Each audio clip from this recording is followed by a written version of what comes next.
Hello and welcome back with Math with Emilio. Here we have a question that states, find the area bounded by the curve y equals e to the negative x and the x-axis over the interval 0 to 1. So to figure out this first, what we need to go ahead and do is graph our function y equals e to the negative x. Now if you're familiar with this function, you know that it intersects the y-axis at 0, 1. So our function looks like this. And here it's asking us to find the area bounded by this function and the x-axis. So we know it's going to be in between here. Now we need our intervals. Our interval is from 0 to 1. So we know it's going to be from 0 to 1.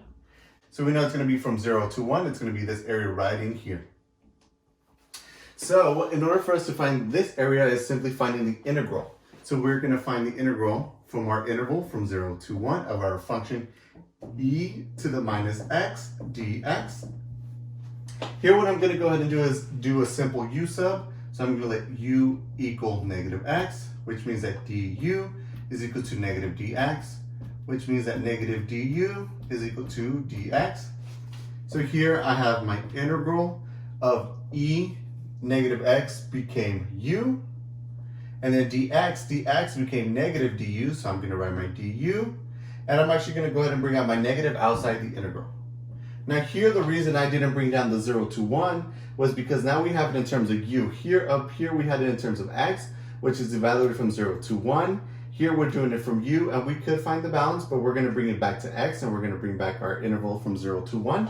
So here, our antiderivative of e to the u is simply, remember, bring down our negative, is simply e to the u. Now, here what I'm going to go ahead and do is bring back my x. So I know u was equal to negative x, so this becomes negative e to the negative x. And now it's evaluated from 0 to 1.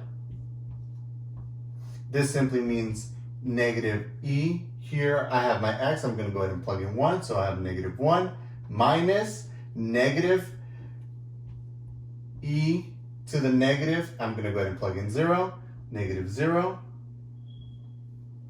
So this becomes negative e to the negative 1, minus minus becomes plus, e to the minus 0. Minus 0, so this just simply becomes 1 over e to the 0, which is simply going to become 1.